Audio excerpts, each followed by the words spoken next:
Hello everyone, I'm Justin, and for today's video, we're getting into the robot. No, not that one, this one.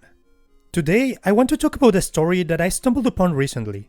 And if you're relatively new to the anime sphere, probably you have never heard of this one, since this is one of those animes that didn't transcend the years like Evangelion or Full Metal Alchemist. But I still think that it is an interesting story that once you watch it, you will still think about it in weeks after finishing it. And that story is none other than Bokurano. The premise of the story is really straightforward. 15 children find themselves fighting in a giant robot called Sea Earth on a one-on-one fight against invaders. But there is a catch. Every time they fight, the one piloting the robot dies. Now, the manga and the anime follow different paths, but the core concept of the story stays the same. How will people react to their own mortality? Is life worth living? And does the world deserve to be saved? Now, after finishing the anime, I felt that something was missing and decided to look up the manga.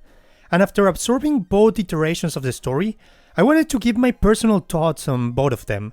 What impressed and disappointed me? What would I recommend and for what reasons? But before we jump into that, I want to keep a spoiler warning.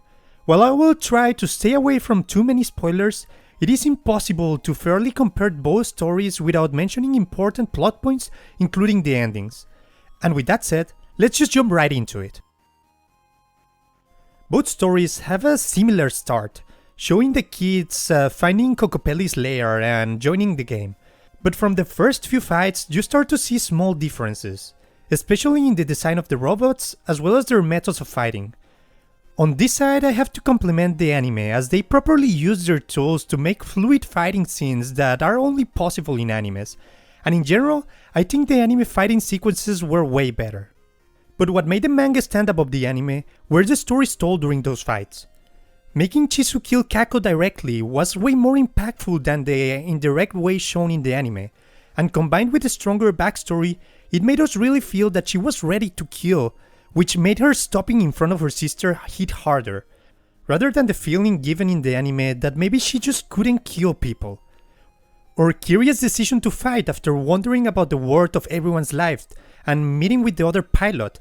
This made it way more impactful than his mother finding a job and forgiving his cheating father that didn't even show signs of regret. I do have to say that I like the decision to move Daichi's fight for later, to emphasize the idea of family and to start to change the feelings in Jun for his sister and family. These little changes in the plot may have been useful for shortening the story to fit a limited amount of time in an anime, but overall, it slightly lowered the quality of the story.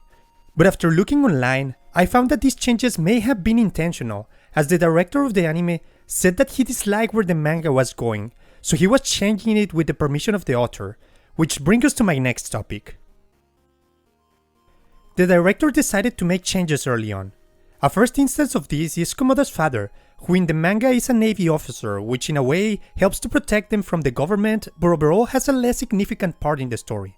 While in the anime, he's a politician and has a stronger part in the plot, fighting to reveal the truth behind Sea Earth.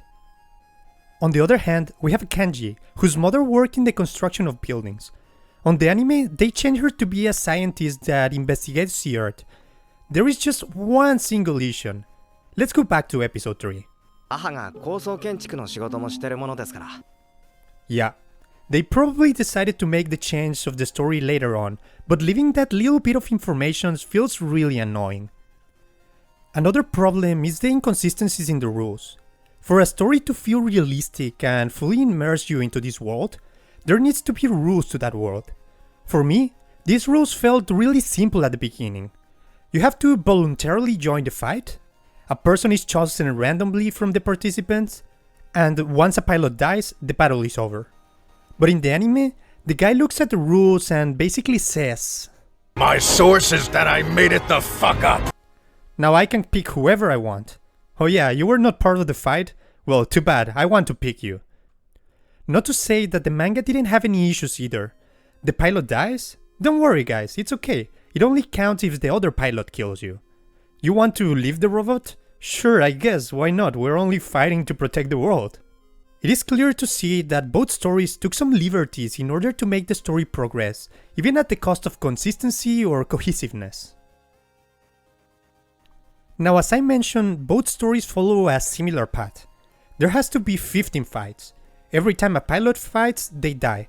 And for the most part, both stories follow a similar order on which kid fight next. But what happens in between those fights changed drastically. On the anime side, they strongly focus on the Japanese government reaction to the situation. How they hide the information and try to find a way to use the powers of the Earth to benefit, which brings a focus on the idea that maybe the world is too rotten to be saved. While Dung Beetle serves as the main antagonist who wants to make their kids suffer while serving some mysterious masters who weirdly enough look kind of similar to somebody in a family reunion. On the other hand, the manga mostly focuses on the personal relations of the kids and the idea of the world of a life and how to handle the end of it. There is no real villain in the story, just people fighting against their own circumstances. There is also a small plots about the governments and the US intervention as well as Chinese espionage that are not really well developed and just serve to say, yeah, the Japanese government is good and everyone else is bad. Overall, both stories have their strong and weak points, but the story ends at the same point. Jun finds the resolve to fight, and it ends in a long-standing battle where he reminisces about his fallen friends. But there are a few differences.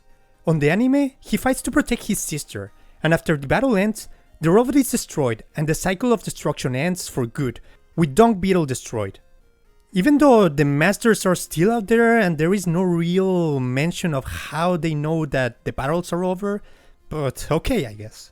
On the other hand, the manga sees Jun fighting for what the other kids left behind, and ends with him making the tough decision of killing everyone on the parallel wall, one by one, which to me had more impact, and overall felt like a better moment than the anime fight where they just hit each other until the last second.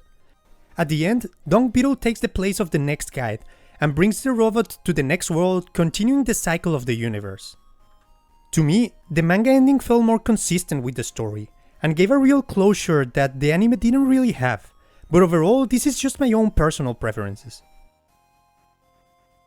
I think both adaptations have similar problems that were detrimental to the story. First of all, Waku was the most charismatic and felt like the one with the most main protagonist material, so killing him from the beginning made it more difficult for the other kids to interact and made it feel like there was no real protagonist in the story. Then we have the people that we left behind. In the anime, there is a stronger focus on Waku's parents in the funeral, which felt realistic and made you feel for the family. But after that, aside from one or two other instances, there is no real mention of anyone's families. The manga does addresses this but briefly, almost at the end of the story, as Jun and Machi visit each family. I would have preferred to have each situation develop after the death of each kid, rather than just putting them all together. Oh, and let's not forget about Chisu's teacher, that in both stories is almost forgotten.